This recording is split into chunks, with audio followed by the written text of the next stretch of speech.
Now, turning to our program, Rotary past president and president of Silver Rock Consulting, Karen Hug, will introduce our speaker.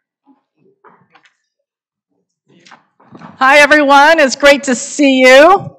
And thank you, President Wesley. I want to also add my welcome to our newest Rotarians. Congratulations. So glad to have you.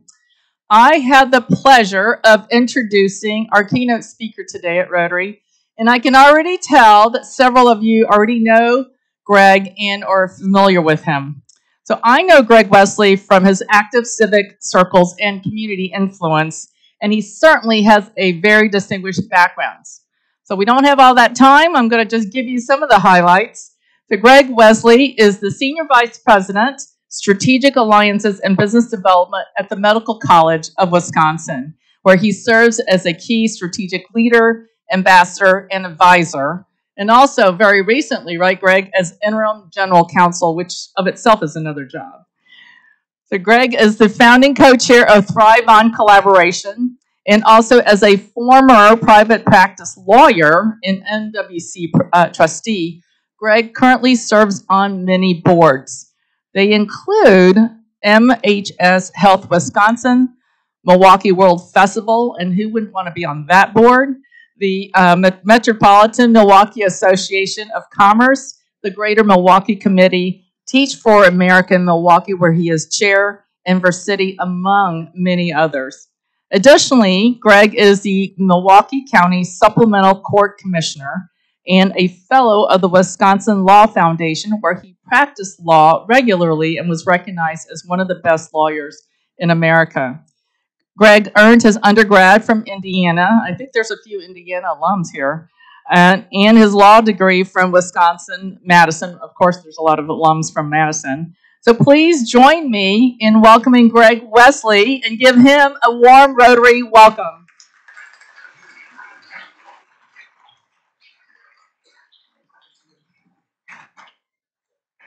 Thank you, Karen. I'm honored to be here.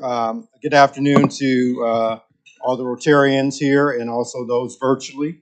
I'm thankful and grateful for the opportunity to share a little bit about the ThriveOn collaboration and ThriveOn King.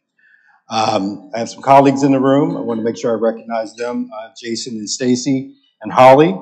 And I'll basically try to have a conversation with you about what we're doing with the ThriveOn collaboration.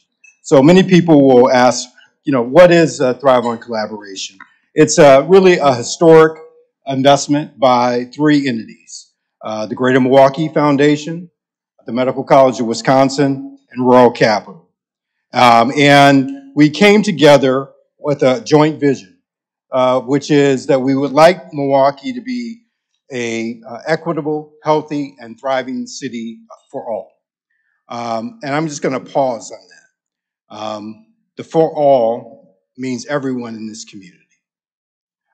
We're all very fortunate, but we also know the story of Milwaukee, which is significant from the standpoint of opportunity for many and not so much for others.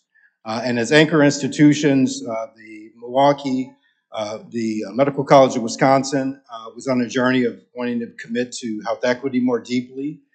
The Greater Milwaukee Foundation was on a journey wanting to commit to racial equity and inclusion more meaningfully. And we had a partner in Rural Capital that had a real good focus on doing urban development. The vision came together, and it was based in the fact that we want to make sure that investment goes into communities that need it the most, particularly in the African American community and the Hispanic community, because those communities are disproportionately impacted by disparities, which holds our community back significantly. So we came together and we were asking ourselves, if we have this large vision, how will we make that a reality? How will we make that tangible to the community? How will we demonstrate to everyone what that means? And it's demonstrating that by us coming together and making a foundational investment in the redevelopment and restoration of the iconic Gimbels-Schuster's department store located on Martin Luther King Drive, which will be the home of the Greater Milwaukee Foundation going forward. It'll be the home of a significant number of centers and institutes from MCW, the Office of Community Engagement. Our Cancer Center will have a presence. Our Comprehensive Injury Center will have a presence. The Institute of Health and Equity, and a number of other centers and programs from MCW will be co-located in the building. We'll also have a significant space for community partners that I'll talk about a little bit more. And we're investing in a way to do a couple of things. Focus on addressing health disparities and needs, elevating the importance of anchor institutions, investing in community, and then also hopefully inspiring others to do the same. So I talked a little bit about the why. I want you to read what I have up, which is we don't want people in our community just to survive. We don't want children in our community just to get by. We want people to thrive and flourish and grow. And we believe both MCW and the Greater Milwaukee Foundation, by coming together, we can inspire folks to invest in community more deeply, more tangibly, and also across every component. So a lot of times you'll have community engagement efforts that'll be about engaging people for their thoughts, which is important. But when you talk about engaging one about their thoughts from a disparity standpoint, they also need resources. And we want to connect people to resources as well. And not just making them come to you, but to go to where the need is at. There's a significant revival that's taking place on MLK. I see the bid director here. And we're not the first to invest in this area. Bader Philanthropies has made a significant commitment. MCW is now making a commitment. We learned from Bader Philanthropies.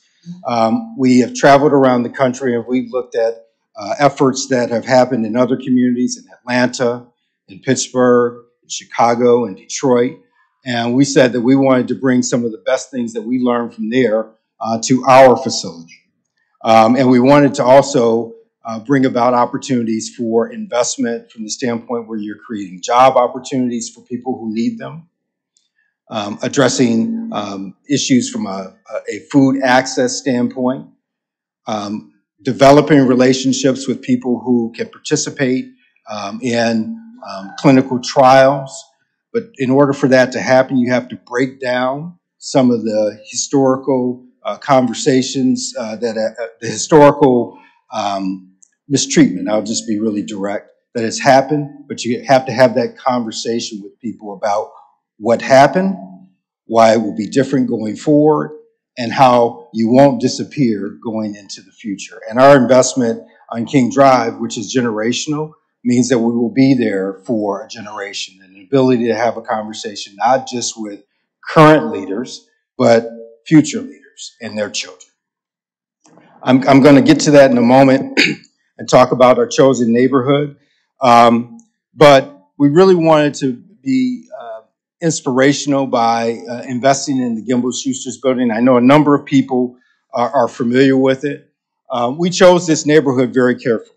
We looked at several zip codes, 53206, people probably are very familiar with that, 53212, 05, 33, and 03. All had significant issues from the standpoint of what I just talked about. And the building is only 2 miles from here. But a lot of times people don't connect the need of what proximity does for opportunity.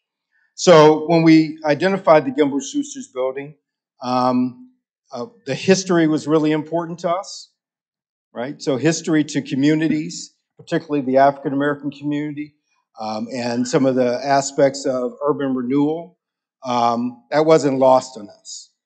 We wanted to inspire people by showing them that we're coming back to where they are, and we're not just coming back because it's just the right thing to do. We also used to be there. Both the foundation and the medical college have a deep connection to the neighborhood.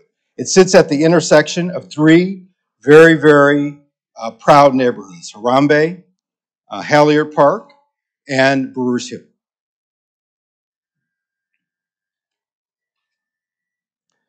So when I talked about the fact that the building sits at the intersection, it also met a number of other criteria, which is that it's accessible from a transportation standpoint.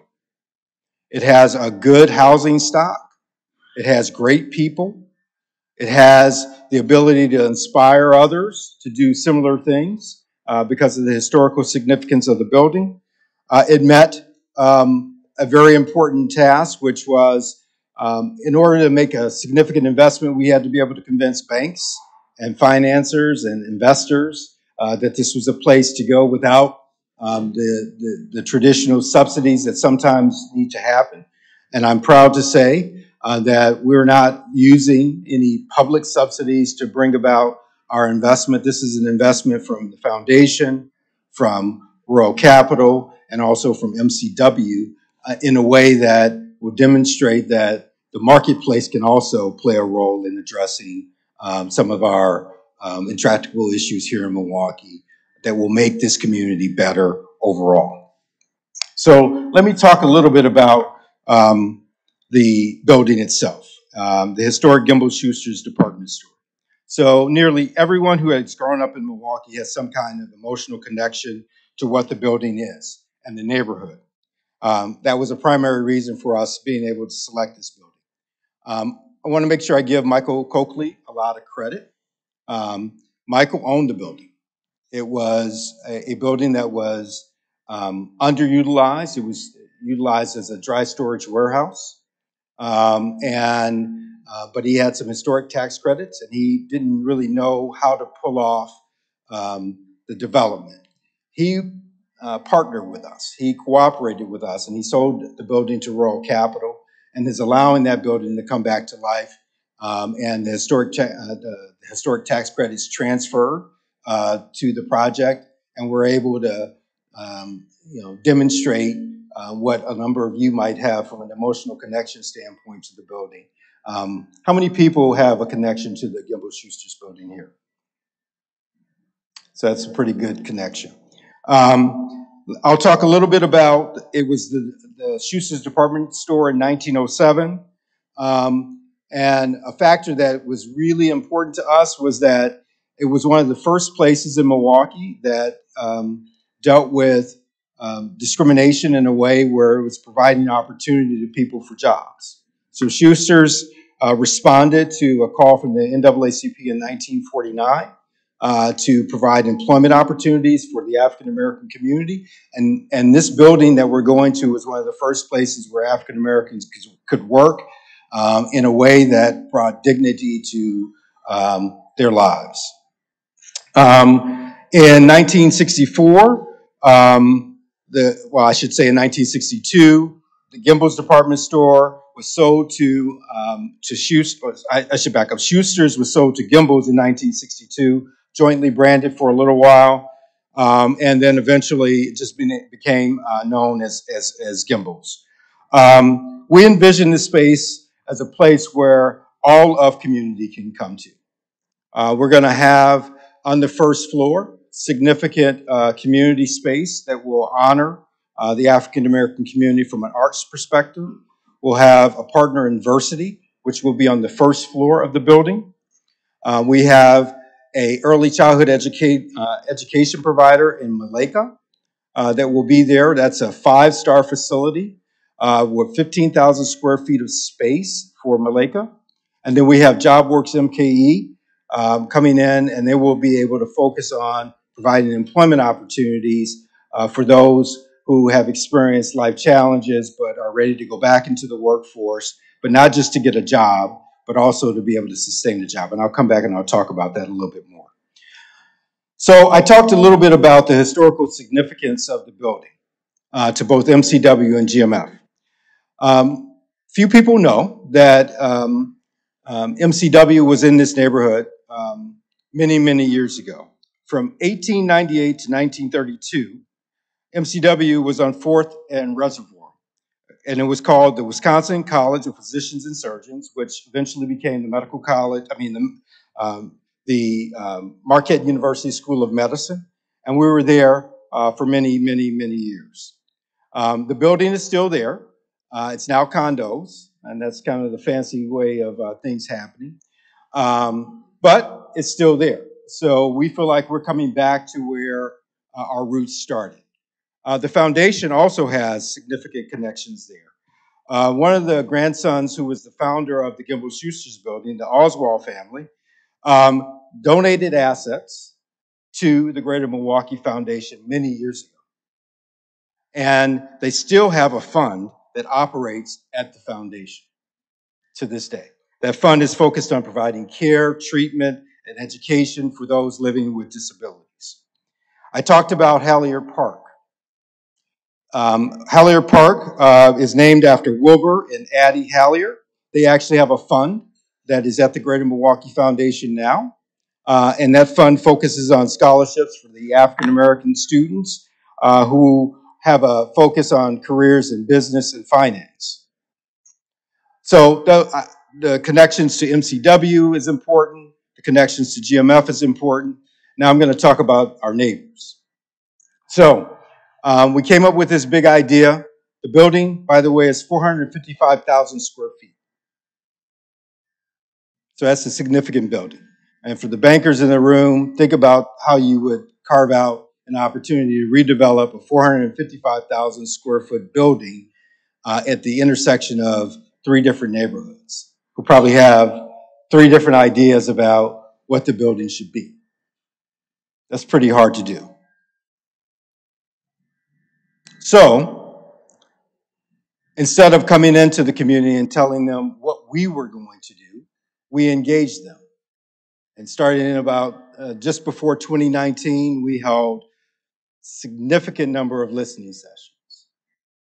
Hallier Park neighborhood residents, one-on-one interviews, visioning sessions, created a community advisory council, attended community festivals, just to talk to people, find out what they wanted to see in their community.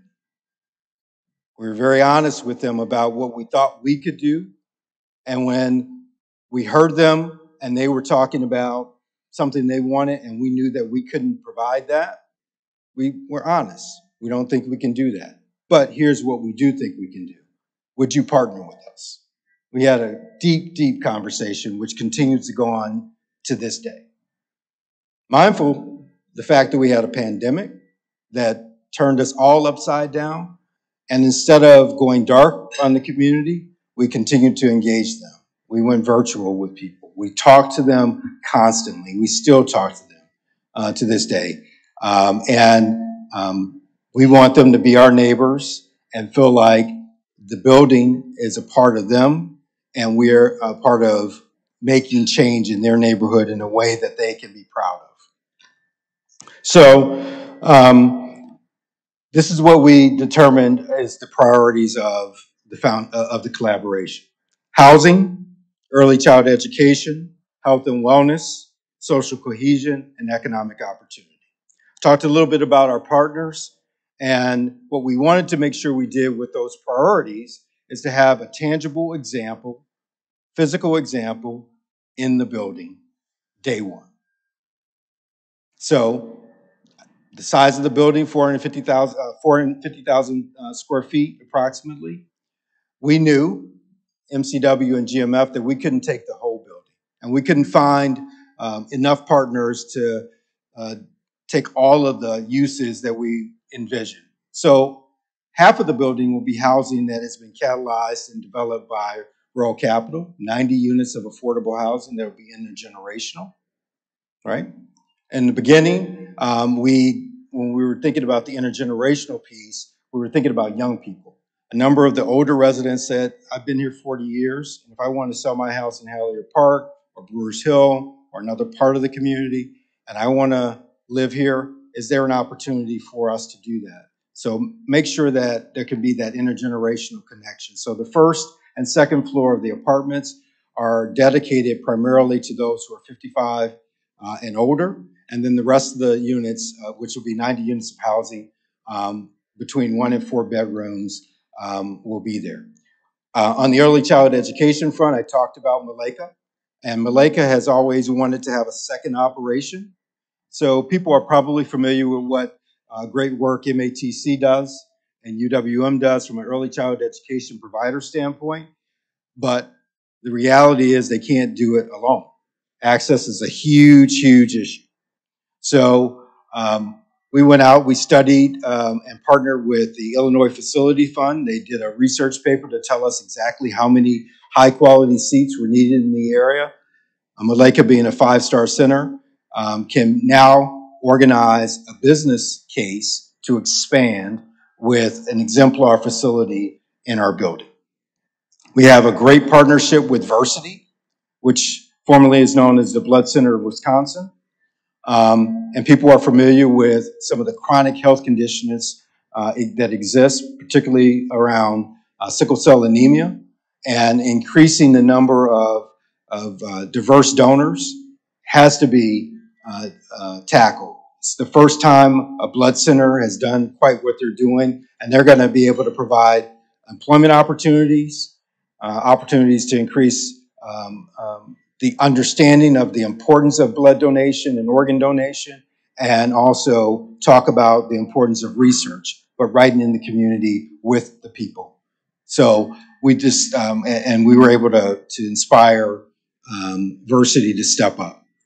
JobWorks is located in the community as well. They're in the Welfare Sanders Loft, and they do a fantastic job of bringing people back to dignity with work, but they are not in contiguous space, right?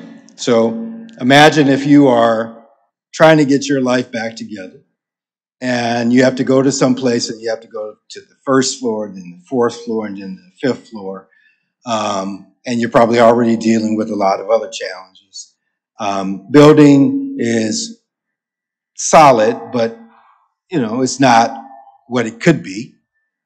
But now, coming to what we're going to make a Class A building on MLK, coming through the front door with a provider who has a track record, and you're talking about getting your life back together, and you're going to see people in scrubs, you're going to see children, you're going to see physicians that will be coming from MCW, you're going to see the staff of the Greater Milwaukee Foundation that are going to invite people like you into the building.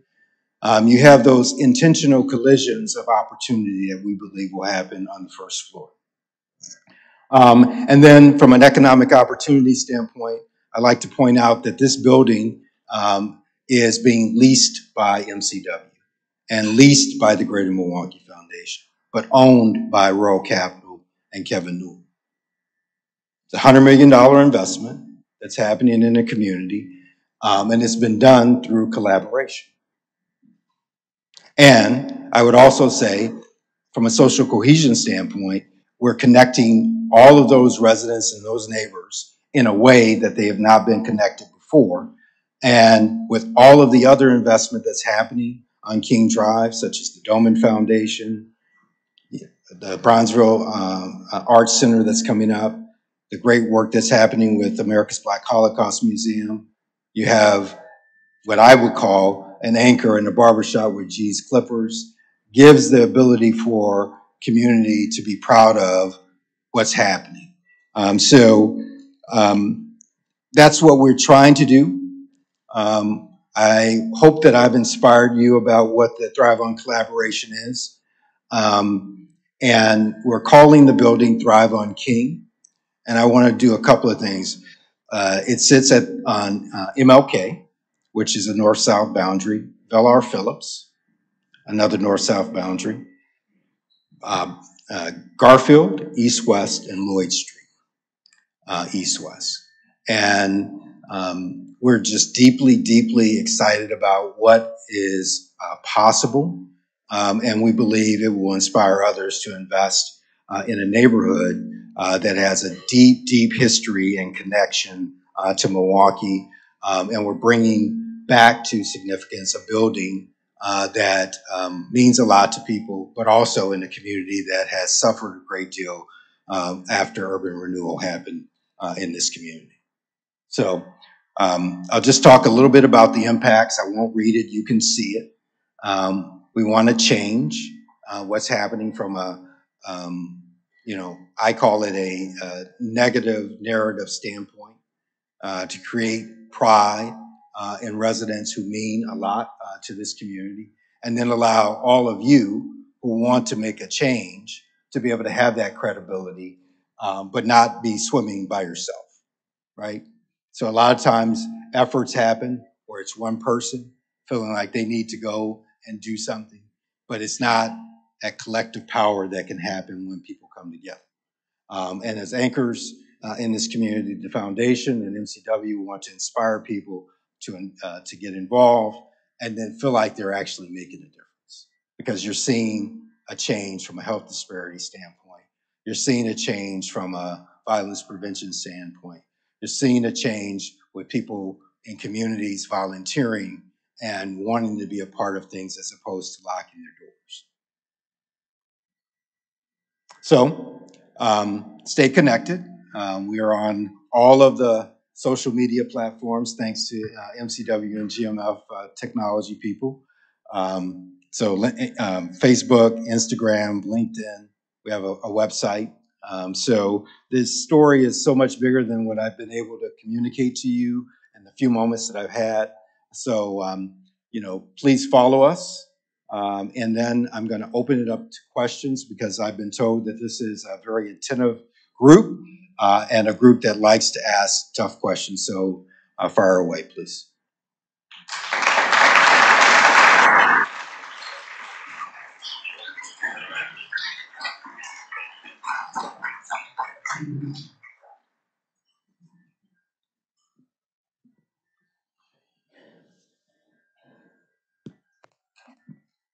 Thank you for the presentation. I'm excited about the project, and I live not too many blocks away, so I know how it impacts the neighborhood as well. I did want to clarify one point. You said there was no government money in this. In fact, the city of Milwaukee created TID number 102, which put $15 million into that area, facade and the associated housing. Okay. It's a developer finance TID, so it's that That's money fair. right out the door. That's fair. That is fair. So I wanted to share that. Thank you. That's fair. That's very fair. That's on the developer side, but that's fair. We talked a little bit before the event, your trips to other cities and similar efforts. What are some of the lessons you learned from similar efforts in the other cities? Some of the mistakes that they made, and how is this project and this effort going to avoid those mistakes and capitalize on those lessons? So the place that inspired, I'll speak first, me personally. The place that inspired me the most in the beginning was the East Lake Foundation in Atlanta. It's called Purpose-Built Communities. And they sit in an area where the East Lake Golf Course is located. There's a housing authority development there. And significant investment was happening there. They wanted to engage residents. And what we learned was that you could come in and you could pump in money, but you could gentrify a community in a negative way. And what we didn't want to do is to have negative gentrification, which means pushing people out who have lived in the community and who want to stay in the community. And we learned that you can do that if you engage neighbors and you have certain safeguards around affordable housing opportunities. And one of the first things that we did was to create, in partnership with the Greater Milwaukee Committee, an anti-displacement fund that covers not just the area that we're in, but also on the south side, so that residents who are on fixed incomes won't lose their homes to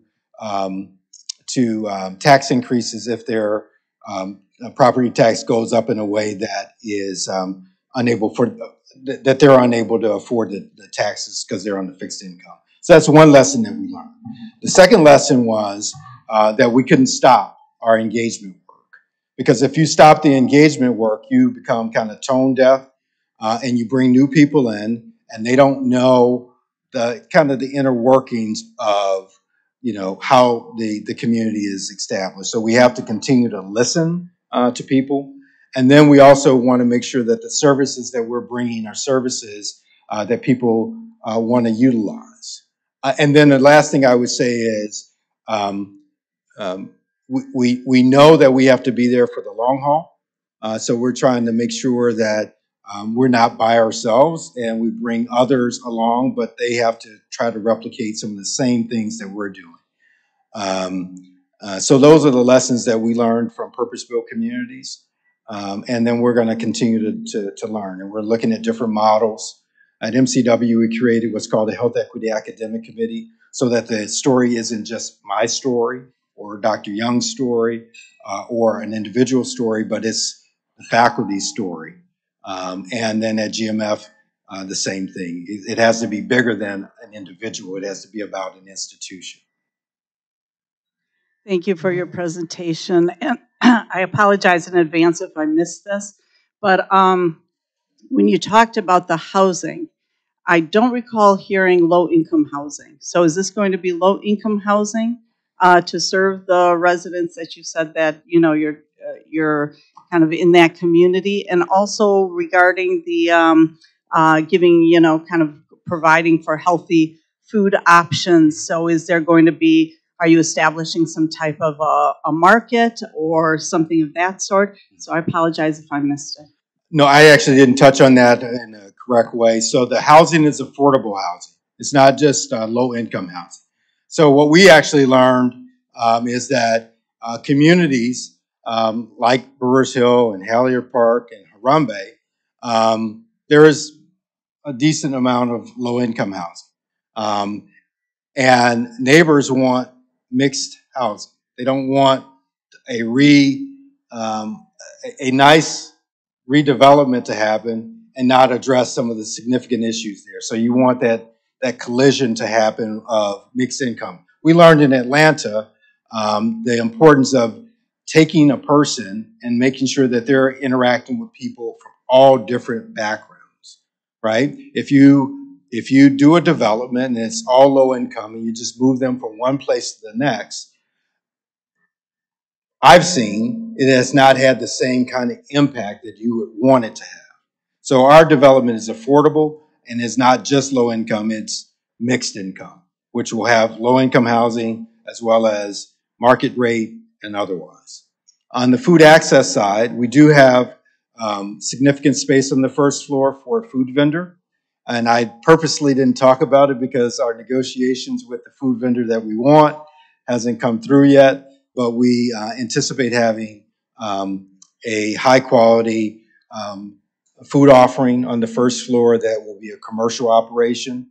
The area in the beginning was a food desert, but when Peach Fruit Market, thanks to the alderwoman, Coggs, when she really pushed back on what the offering would be before then, is in the area. And we also hope to invest in small businesses around the area that brings about access to restaurants and other quality food offerings. So that's part of our focus as well, but we haven't quite nailed that piece down in our building just yet. And if you know any good operators and you want me to talk to them, I'm all ears. Can you talk a little bit about the timeline? When do you expect to be open, and when you began this journey of renovating a historic building, you know, what has that process looked like, and will you be open? Construction will be complete on the second, third, and fourth floor at the end of the year, this year. The first quarter of 2024, the community space is coming online, and trust me, Ken Robertson and I, who's a co-chair of the collaboration, are pushing really hard to try to accelerate that. But the first quarter of 2024, we believe the community space will be ready. The second and third and fourth floor, the end of the year from a construction standpoint, and we're negotiating kind of occupancy. We think we'll be doing our celebrations in the first quarter of 2024 for the building to come online. How you doing, Mr. Wesley? I'm great. One of the things that you mentioned as an impact, sorry, I'm hoarse, is increased stability of the small business community. Yes. Could you elaborate more on that? I understand as a new anchor in the neighborhood, how do you envision that happening? So the first way we envision it happening is with the organizations that we're partnered with. So think about Maleka. That's a business. And we structured a lease with them where they can be able to sustain and grow their business. Same with JobWorks, even though it's a nonprofit. Our food access vendor, we believe, will be able to structure something there where they are able to provide a quality offering. It'll probably take a while to ramp up. And then the foundation is focused on that neighborhood, and they're doing grants to small businesses. I don't know if you're familiar with Pepper Pot, and a number of others in that area where they've given out small business grants, and they also have what's called an impact investing fund, where they're giving out competitive loans in a way that attracts a small business operator to want to be in the area and make a go of it. So, and then we'll obviously partner with the city, if Jeff is still around, and others to bring about more investment in the area. And one thing I want to make sure I didn't do here is I missed one organization that is going to be significant to our efforts. Education is super important. And in the beginning, we were trying to figure out what an education partner would look like. And we weren't able to really kind of wrestle it to the ground. But we knew, and I'm going to go back to the point about what we learned in other communities, we also knew that we had to provide educational opportunities in the area too. So there is a high quality high school with Go to My Air. St. Marcus Lutheran is there as well. Milwaukee College Prep is in the area. And we talked to Howard Fuller Collegiate Academy. And Howard Fuller Collegiate Academy is moving its location currently on 27th and Capitol, right next door to us.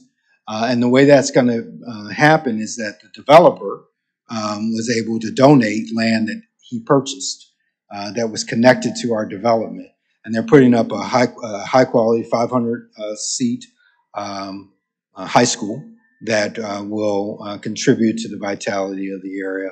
They graduate their students after meeting them where they're at, and push them into meaningful careers and opportunities. So that's an important component I wanted to make sure we highlighted. And Dr. Fuller has been at the tip of the spear on all kinds of issues, and we are really excited about them being next door to us.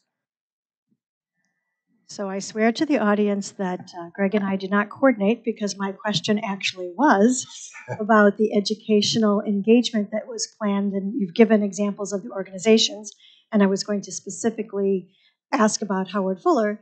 But given that you've provided us a list, are there any examples of some of the curricular things that are being considered that can engage these students in the very experience that you all have had with ThriveOn? Yes, so that from a programmatic standpoint, we believe that will happen right now. That's why we created the Health Equity Academic Committee at MCW, and it's just not MCW leaders. It also has leaders from GMF, Versity, and others that are a part of it. And we're going to leave it to the faculty members, the people who are engaged in opportunities to find those partnerships with Howard Fuller and develop those things that can be sustained over time, write grants to various funders, partner with NIH and others around a way that that I couldn't do and shouldn't do, because I'm not an academician, right? Got a law degree, but I'm not an academician. And having those who know how to engage with students and then organize programs that can actually have an impact is what we envision will happen over time. Good afternoon. Thank you. This is a wonderful program, I think, and will certainly impact the community. I'm curious, can you tell us a little bit about your board? Who are they? How were they selected? And how active or inactive do you think they will be in the day-to-day operations? So the ThriveOn collaboration does not have a board, right? It doesn't have a board. It's really been done intentionally. The efforts have been sponsored by MCW and its trustees and Dr. Raymond, and then also the Greater Milwaukee Foundation's trustees and Ellen Gilligan. The collaboration will be lean. We have a director that we've hired. We're going to bring on another person, and then each of the institutions are going to continue to pump resources from a manpower standpoint into the effort. We're going to be really, really intentional about not creating too much bureaucracy and allowing our community advisory council, which is made up of the residents in the area, the neighborhood, to tell us what can be done, what should be done in partnership with the faculty members, the engagement leaders from from the Greater Milwaukee Foundation, our partners like Versity, our partners like Malika, and others. So it's really going to be about them and not about trustees and things like that.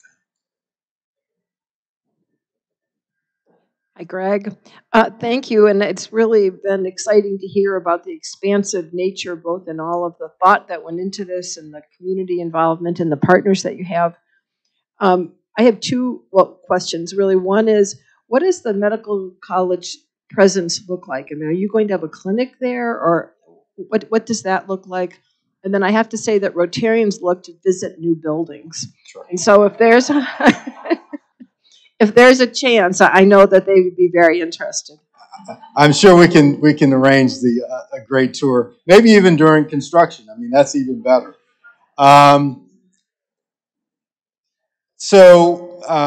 No clinical services. We knew that. People would talk to us about that. MCW doesn't do direct clinical services anymore. We partner with Children's and Freighter. But also we had to recognize that if we talked about clinical services, made some type of exception, we'd be ignoring an anchor there, Milwaukee Health Services. They provide great services there. And then we also know that McKinley is a stone's throw from where we're at. So no direct clinical services. The Cancer Center will have outreach programs. The Comprehensive Injury Center will be there. The Office of Community Engagement will be there. The Center for AIDS Intervention Research will be there. We'll have some educational programming there. We're working on a program that we're super excited about called our Health Equity Scholars Program, where we're trying to create a living community opportunity for medical students and residents. So it'll be a number of other efforts that are more kind of central to what we do every day as opposed to a clinical operation. And more to come there as well. We have some programming efforts that we're developing right now, but we're going to occupy 2 and 3 with centers and institutes.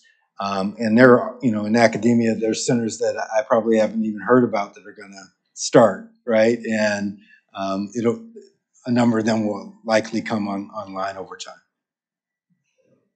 Hello, thank you for this presentation. I live in this neighborhood, so I'm super excited about this. I'm wondering if you can speak at all to the House of Studies transitioning program. I believe it's for formerly incarcerated people. I am not familiar with that program. Could you share more about that? And it's in conjunction with ThriveOn and St. Francis.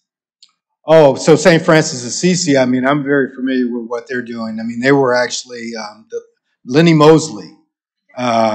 People may know Miss Mosley. She was super, super important.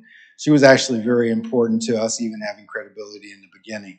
I remember going to my first neighborhood association meeting. She invited me in, and I had these people staring at me like, what are you really talking about? So she's been a key person in engaging the church. I'm actually not familiar with the program that you're mentioning, but that doesn't mean that it doesn't exist. I mean, this effort has taken off. We have, hundreds of people that are connected and having conversations with residents about opportunities. So there's a possibility that there's this discussion going on about how we might collaborate. I'm just not personally familiar with